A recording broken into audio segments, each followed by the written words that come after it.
चालू। दोस्तों नमस्कार। नमस्कार। आज 11 जून 2025 में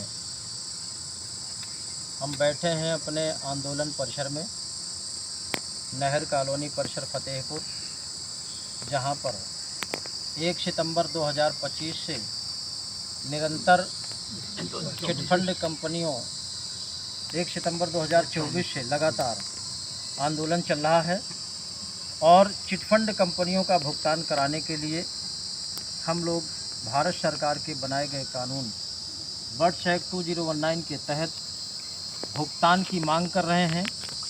और हमारे संगठन ठगी पीड़ित जमाकर्ता परिवार का संकल्प है कि जब तक भुगतान नहीं हो जाएगा तब तक ये हमारा आंदोलन बराबर चलता रहेगा, ऐसा हमारे संगठन का संकल्प है। आज 11 जून 2025 है, 284 दिन हो गया, यानी कि 10 महीने पूरे होने को हैं लगभग। और ये आंदोलन की कोई सीमा नहीं है कितने दिन चलेगा, लेकिन संगठन का संकल्प है कि ये अनवरत देश के प्रत्येक निवेशक का भुगतान जब तक नहीं हो जाएगा तब तक ये आंदोलन बराबर चलता रहेगा। और हमारे ज़िले से लेकर के प्रदेश की सरकार तक, देश की सरकार तक इस आंदोलन से भली भांति परिचित है। और ये देश का एक ऐसा अनोखा बिरला आंदोलन है, अनोखा संगठन है, जो केवल पीड़ितों के दम पर लगातार 10 महीने से आंदोलन चला रहा है। लेकिन दुख की बात यह है कि हमारे फतेहपुर जनपद के जितने भी जनप्रतिनिधि हैं, जो जनता से चुन करके सत्ता तक पहुंचते हैं, उन सबको लिखित रूप में हमारे संगठन के माध्यम से इस समस्या से अवगत कराया जाता है। लेकिन इस समस्या को समझने के लिए कोई भी हमारा विधायक, सांसद और तमाम चेयरमैन्स हैं, वो शायद इस समस्या से दूर भागने का प्रयास करते हैं। उसके तमाम कारण हो सकते हैं, क्योंकि ये पीड़ितों का संगठन है और ये ठगे ठगाए लोग हैं, इनकी गाढ़ी कमाई तमाम कंपनियों ने हड़पी है। लेकिन हमारे संगठन का जो उद्देश्य था वो उद्देश्य की तरफ चल पड़ा है और वो उद्देश्य की पूर्ति होना शुरू हो गया है। हमारे संगठन के द्वारा बर्ड्स एक्ट 2019 के तहत कलेक्ट्रेट कार्यालय में भुगतान पटल की स्थापना हुई है और प्रत्येक निवेशक का भुगतान का दावा फार्म कलेक्ट्रेट कार्यालय में जमा हो रहा है। ये उपलब्धि है, बाकायदे उसका रिसीविंग देते हैं, क्रम संख्या नंबर डाल करके देते हैं। तो निश्चित रूप से ये कानून की ताकत है।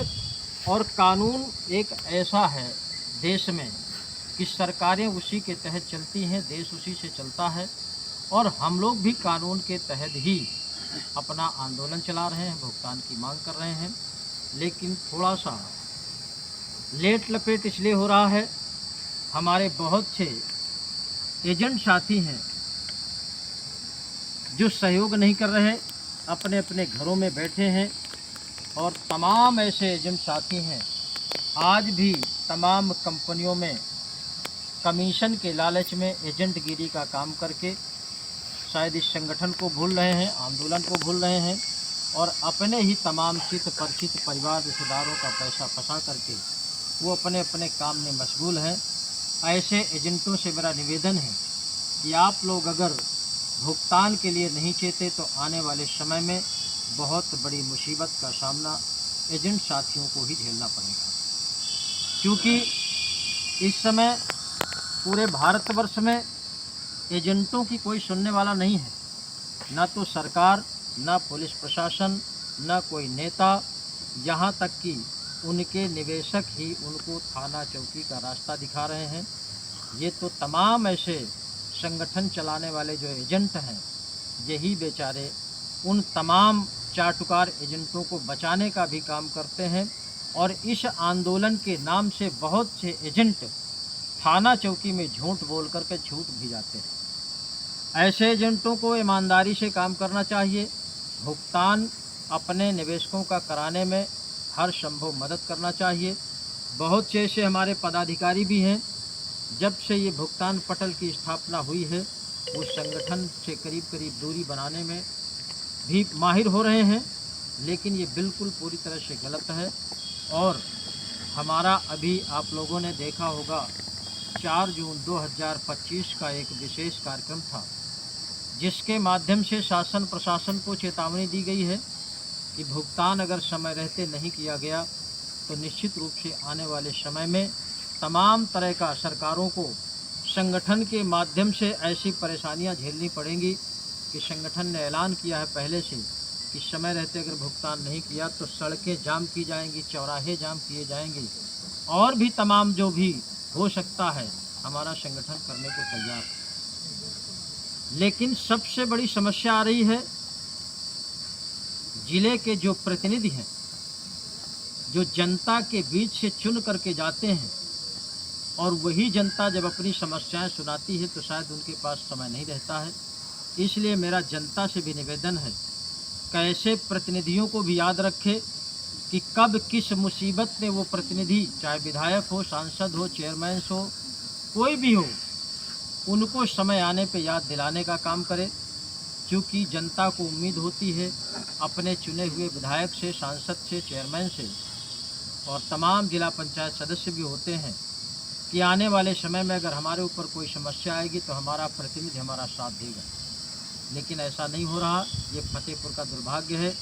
बाहर तमाम जिलों में देखा जा रहा है कि चाहे सांसद हों, विधायक हों, अपने अपने क्षेत्र की जनता के प्रति बहुत ही नज़दीक पहुंच करके जनता के उनकी समस्याओं से रूबरू होते हैं और निजात भी दिलाने का काम करते हैं।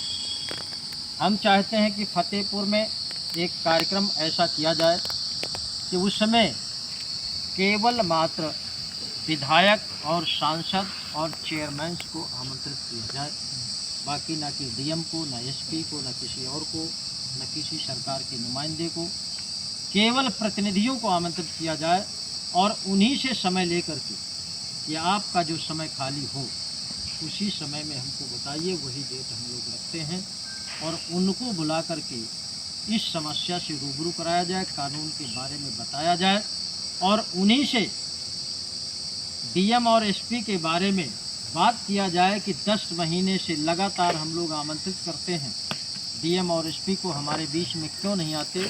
इस तरह के तमाम क्वेश्चन किए जाएंगे और जो भुगतान पटल की स्थापना है उसमें तमाम जो खामियां हैं, कब भुगतान करेंगे, कब से शुरू करेंगे, इस तरह की चर्चा उनके बीच में किया जाए तो ज़्यादा बेहतर होगा। अगर आप तक की राय हो तो एक कार्यक्रम बनाते हैं, केवल अपने अपने क्षेत्र के विधायक को आमंत्रित किया। अगर मान लीजिए 2 विधायक हमको दूसरी डेट देते हैं, 2 दूसरी डेट देते हैं, तो हम दोनों का कार्यक्रम उन्हीं की डेट में अलग अलग कर सकते हैं। क्यों? जी सही है। अगर एक साथ समय नहीं दे पाते हैं तो जो जिस डेट में दे समय, हम उनका कार्यक्रम उसी डेट में कर लेंगे। हम तो रोज बने ही रहते हैं, सही है, ऐसा भी कर सकते हैं। जी बिल्कुल सही है। और सांसद का भी समय लेंगे, उसी से समय लेंगे, हम समय नहीं देंगे। सांसद से ही समय लिया जाएगा कि आपको कब डेट खाली है, तो उनका भी कार्यक्रम उसी डेट में कराया जाए और बड़ी गंभीरता से उनसे विचार विमर्श किया जाए। ये सहमत हैं आप लोग कि नहीं? हैं? तो मुझे लगता है कि जब हम प्रतिनिधियों को टार्चर करेंगे, क्योंकि हम एक बार हम नहीं डरते, हमारे 4 साथी नहीं डरते, लेकिन तमाम ऐसे कार्यकर्ता हैं जो डीएम और एसपी से बात करने में कतराते हैं। कोतवाल आ जाता है तो सड़बड़ाते हैं, लेकिन विधायक आ जाएगा, सांसद आ जाएगा, चेयरमैन आ जाएगा तो हमको लगता है कोई भी बंदा डरने दबने वाला नहीं है, अपने मन की बात उनसे कर सकता है, ऐसा मुझे उम्मीद है। और उनकी बात अगर समझ में आ गई तो निश्चित रूप से हो सकता है यहीं से बैठे बैठे डीएम को फ़ोन करें या एसपी को फ़ोन करें या जहाँ भी फ़ोन करें, उनके ऊपर एक दबाव ज़रूर हम बनाएंगे।